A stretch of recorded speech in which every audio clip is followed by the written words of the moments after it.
Welcome students to our online classes.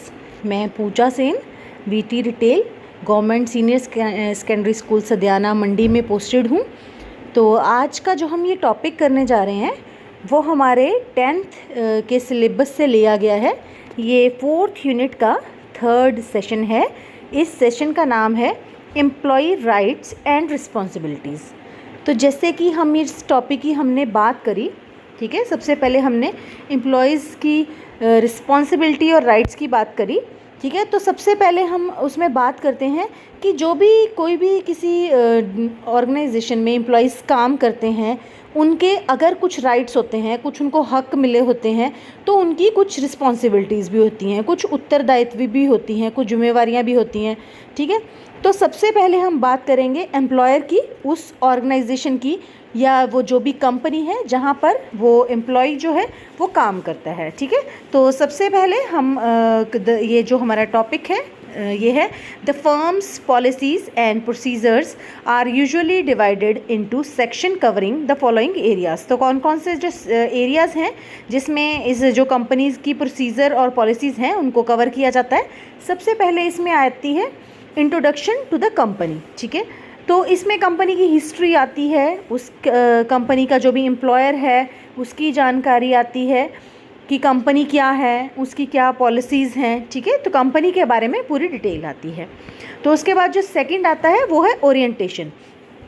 इसमें आता है स्टाफ के साथ कैसे रहना है, जॉब की नेचर क्या है, जिस जॉब पे आपको रखा गया है, जिस जॉब पे आपको हायर किया गया है, ठीक है, वो क्या है जॉब, वहाँ उसमें काम कैसे करना है, ठीक है, और कस्टमर कैसे हैंडल करने हैं। तो ये सब चीज़ें आती हैं ओरिएंटेशन में। उसके बाद आती है वर्किंग कंडीशंस, ठीक है।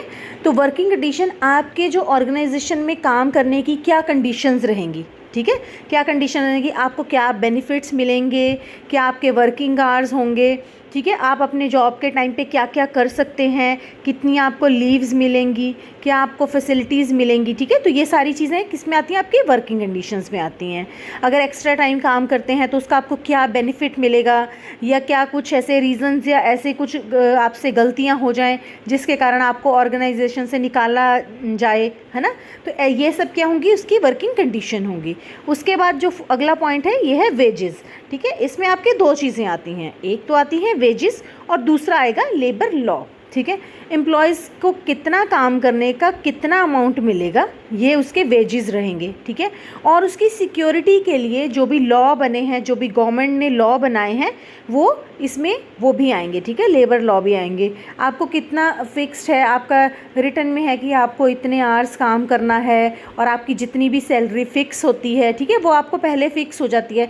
अगर आप ओवर टाइम करते हैं तो आपको उसका क्या मिलेगा, ठीक है, ये सब किस में आएगा, आपका वेजेस में। उसके बाद नेक्स्ट पॉइंट है बेनिफिट्स। अब आपको वेजेस तो मिल गए, सैलरी आपकी हो गई, लेकिन उसके अलावा भी जो भी कंपनीज़ में जो एम्प्लॉय काम करते हैं उनको कुछ एक्स्ट्रा बेनिफिट्स मिलते हैं। जैसे लीव्स बेनिफिट मिलता है, इंश्योरेंस प्लान्स मिलते हैं, कुछ रिटायरमेंट प्लान्स होते हैं, कुछ वेकेशन प्लान्स, जो भी कंपनी आपको बेनिफिट्स दे रही है वो इसमें आते हैं। उसके बाद जो नेक्स्ट जो आपका है वो है इवैल्यूएशन। इसमें इवैल्यूएशन में आता है एम्प्लॉयमेंट की असेसमेंट कब करनी है, कैसे करनी है, और उसका क्या स्केड्यूल बनेगा, ठीक है। तो एम्प्लॉय की असेसमेंट के लिए क्यों, क्योंकि एम्प्लॉय की असेसमेंट टाइम पे बहुत ज़रूरी है, उसी पे बेस्ड होती है, उसकी प्रमोशन उसी पे बेस्ड होती है। एम्प्लॉय को क्या बेनिफिट देना है, उसको क्या क्या इसके आपकी अगर असेसमेंट अच्छी होती है, एम्प्लॉय काम कर रहा है कि नहीं, तो उसकी समय समय पर एम्प्लॉय की इवैल्यूएशन करना बहुत ज़रूरी होता है, ठीक है। तो उसके बाद जो नेक्स्ट पॉइंट है वो है एम्प्लॉयज़ टर्मिनेशन। अगर टर्मिनेशन, एम्प्लॉयज़ की टर्मिनेशन की जब बात आती है, ठीक है, मतलब एम्प्लॉय को ऑफिस से या छोड़ दे या उसको निकाल दिया जाए, ठीक है, दो केसेस में होती है उसकी टर्मिनेशन, ठीक है। तो अगर एम्प्लॉय अपनी जॉब छोड़ना चाहता है, वो जॉब नहीं करना चाहता है, तो उसके पास उसकी क्या ऑप्शन रहेंगी, उसमें उसको अगर वो छोड़ के जाता है उसको कितने पीरियड का नोटिस देने पड़ेगा एडवांस, और जो उसको बेनिफिट्स मिल रहे हैं वो अवेल कर पाएगा या नहीं, वो कब जॉब छोड़ेगा, कितने टाइम पहले उसको बताना पड़ेगा। और जैसे अगर वो रिटायरमेंट प्लान उसको दिया है या इंश्योरेंस प्लान दिया है, वो कब तक वैलिड रहेगा, क्या उसकी टर्म एंड कंडीशंस होंगी, तो ये सब इसमें आता है।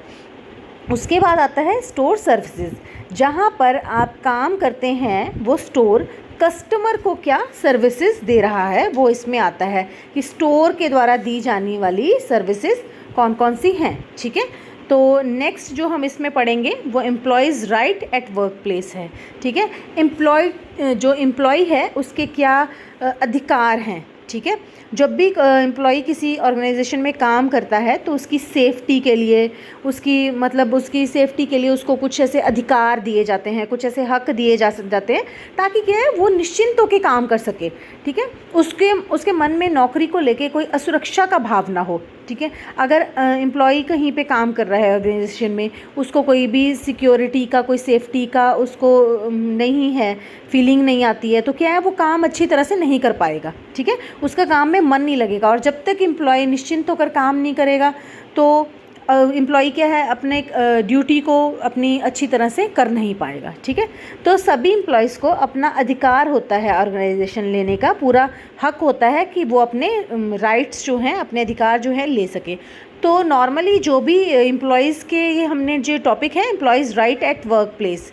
ठीक है, जो एम्प्लॉय के राइट्स होते हैं, जो भी उसके हक होते हैं, वो 4 तरह के राइट्स होते हैं एम्प्लॉयज़ के वर्क प्लेस पे। ठीक है, तो वो 4 हैं, उसमें फर्स्ट हमारा आता है बेसिक राइट। ठीक है, तो जो फर्स्ट है बेसिक राइट, इसमें हर ऑर्गेनाइजेशन में एम्प्लॉय के कुछ मौलिक अधिकार होते हैं। इनमें क्या क्या चीज़ आएंगी, जैसे प्राइवेसी आएगी, कस्टमर को अपनी प्राइवेसी का पूरा हक होता है, उसको फेयर कंपनसेशन मिले। ठीक है, और उससे किसी प्रकार का कोई भेदभाव ना किया जाए। ठीक है, तो ये उसके बेसिक राइट्स होते हैं जो हर ऑर्गेनाइजेशन में एम्प्लॉय को मिलने चाहिए।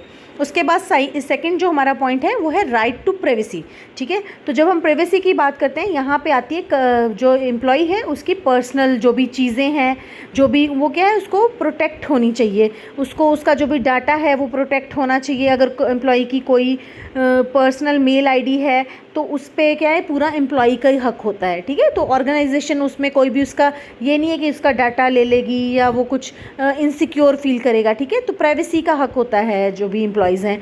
जैसे एम्प्लॉयज़ अगर ऑफिस में कुछ बैग, अपने ब्रीफ केस वगैरह लेके आते हैं, ठीक है, तो उनके लिए उसमें क्या है उनको लॉकर की फैसिलिटी होनी चाहिए। ठीक है, प्राइवेसी सबको चाहिए, तो एम्प्लॉय की जो प्राइवेसी है उसका हक होता है उस प्राइवेसी को बनाए रखने का, तो ऑर्गेनाइजेशन को इसके लिए उसे सपोर्ट करना चाहिए। उसके बाद जो हमारा थर्ड है the right to safe at work place.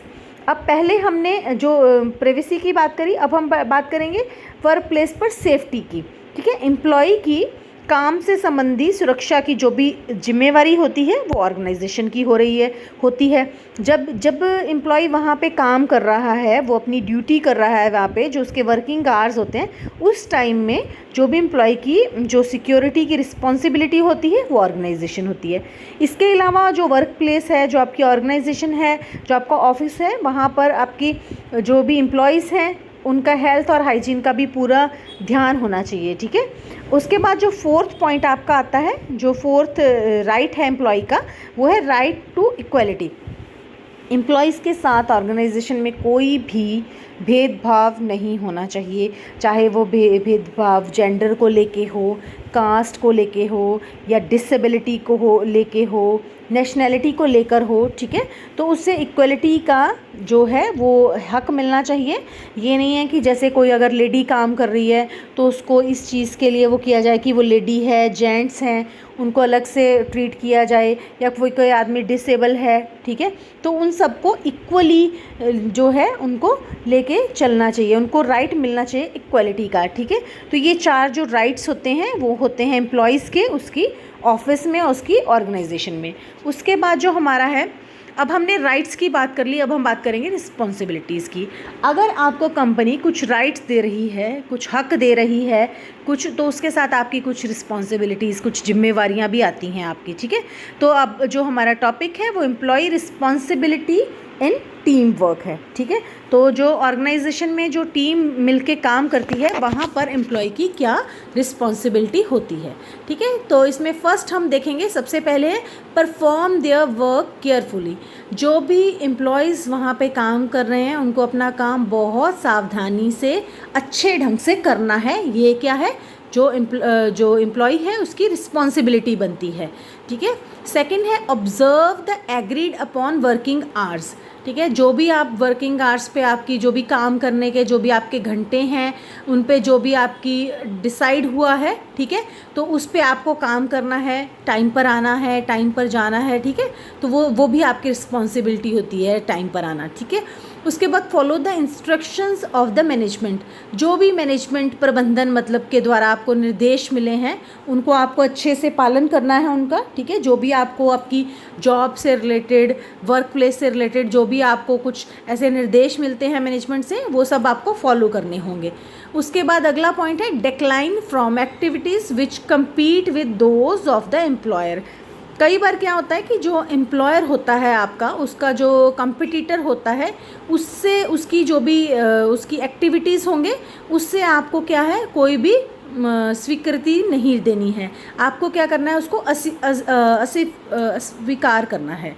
उसके बाद जो नेक्स्ट पॉइंट है कि बिजनेस एंड ट्रेड सीक्रेट्स, आपकी कंपनी के जो भी ट्रेड सीक्रेट हैं, जो भी बिजनेस के सीक्रेट्स हैं, कंपनी की कुछ होती हैं अपनी नॉर्म्स और कुछ पॉलिसीज़ होती हैं, तो उनको क्या आपको हाइड करके रखना है। आपको ये नहीं है कि कॉम्पिटिटर को बता देना है या बाहर जाके किसी को भी अपने बिजनेस से रिलेटेड कोई भी सीक्रेसी जो है आपको वो लूज़ नहीं करनी है। उसके बाद नेक्स्ट पॉइंट है take into account the employers interest, ठीक है। एम्प्लॉयर के इंटरेस्ट में ही आपको काम करना है, जिसने आपको जॉब दी है, जो आपकी ऑर्गेनाइजेशन है, उसके हित का आपको हमेशा ध्यान रखना है, ठीक है। उसके बाद contributing to the team success, तो टीम की सक्सेस में आपको पूरा कंट्रीब्यूट करना है, आपकी टीम सक्सेसफुल हो सके, अच्छा काम कर सके, क्योंकि जब तक टीम काम नहीं करेगी आपके गोल अचीव नहीं होंगे, और अगर आपके गोल अचीव नहीं होंगे तो आप क्या है अच्छे से मतलब आप अपनी रिस्पॉन्सिबिलिटी को निभा नहीं पा रहे हो, ठीक है। उसके बाद नेक्स्ट पॉइंट है शेयरिंग वर्क विद कोलीग्स, आपको अपने सहयोगियों के साथ मिल बांट कर काम करना है, ठीक है। सबका वर्क बर्डन, अगर आपके पास कोई काम नहीं है तो आप किसी की हेल्प कर सकते हैं, ठीक है। मिल के काम करेंगे तो वो आपके लिए अच्छा रहेगा, ठीक है। उसके बाद नेक्स्ट जो पॉइंट है आपका वो है आपका गिविंग परफॉर्म रेलिवेंट इन्फॉर्मेशन, जो भी आपकी काम के रिगार्डिंग जानकारी है उसको आपको पास कर देना है, ठीक है। उसके बाद हेल्प अदर कोलीग्स, अपने सभी टीम मेंबर्स की क्या है आपने अपने जो भी आपके कोलीग्स हैं, जो भी आपके सदस्य हैं आपके साथ काम करते हैं, उनकी क्या करना है आपने मदद करनी है हमेशा, ठीक है। उसके बाद नेक्स्ट है ऑफर गाइडेंस इन डिफ़िकल्टीज़, कठिनाइयों में सबका क्या करना है आपने सबका मार्गदर्शन करना है, सबको गाइड करना है। अगर कुछ डिफ़िकल्टी है ऑफिस में, कुछ काम करने में किसी को प्रॉब्लम आ रही है तो आपने क्या करनी है उनकी जो है हेल्प करनी है। नेक्स्ट जो पॉइंट है इलुस्ट्रेट द प्रोसीजर, जो भी प्रोसीजर आपकी काम करने की है उसको एक्सप्लेन करें, उसके डिटेल सबको बताएं। उसके बाद जो नेक्स्ट पॉइंट है एनकरेज को वर्कर टू आस्क क्वेश्चन, जो भी आपके साथ आपके सहकर्मी हैं जो आपके साथ काम करते हैं वो आपसे डरे ना, वो आपसे पूछ सकें, उसके लिए आप उसको क्या करना है आपने इनकरेज करना है। अगर उनको कुछ बात पूछनी है तो ये नहीं कि वो आपसे डरें या आपसे बात ना कर पाएँ, ठीक है। नेक्स्ट जो पॉइंट है कॉज बाय एग्जांपल, किसी भी आपको ऑर्गेनाइजेशन में जब आपको किसी को आपने काम बताना है आपको एग्जाम्पल सेट करनी है। आप अगर उनको कुछ काम करने को बोलते हैं तो क्या है सबसे पहले टॉप लेवल पे वो चीज़ होनी चाहिए, लोगों को एग्जाम्पल सेट करके देनी है, ठीक है। अगर आप काम करेंगे तभी आपके टीम मेंबर्स काम करेंगे, तभी आपके जो कोवर्कर्स हैं वो काम करेंगे, ठीक है। तो आपको क्या है अपने कोलीग्स को एग्जाम्पल सेट करके देनी है। उसके बाद नेक्स्ट पॉइंट है concentrate on attempt and not just on the questions, आपको क्या करना है, आपको ये नहीं है कि क्वेश्चंस पे ध्यान नहीं देना है कि कौन क्या बोलता है कौन क्या करता है, लेकिन आपको क्या करना है आपको सिर्फ अपने काम पर ध्यान देना है, ठीक है। तो अपने लक्ष्य है उस पर ध्यान देना है आपको। नेक्स्ट जो पॉइंट है इंश्योर दैट कस्टमर पे focus on words being asked, customer जब भी आप कस्टमर से बात कर रहे हैं तो इस बात का ध्यान रखें कि कस्टमर आपको ध्यान से सुने, आप पर फोकस करे, ठीक है। तो यहाँ पर हमारा जो ये टॉपिक था वो ख़त्म होता है। तो यहाँ पे हमने पढ़ा एम्प्लॉयज़ की रिस्पॉन्सिबिलिटीज़ और उसके राइट्स के बारे में जो भी वर्क प्लेस पे होते हैं। तो कुछ अब ये मल्टीपल चॉइस क्वेश्चन हैं, आप इनको देख सकते हैं और इनको आंसर कर सकते हैं। इससे आपको आइडिया हो जाएगा कि आपको कितना आपने इस सेशन से सीखा है। तो ये सब आप क्वेश्चंस का आंसर कर सकते हैं। Thank you so much.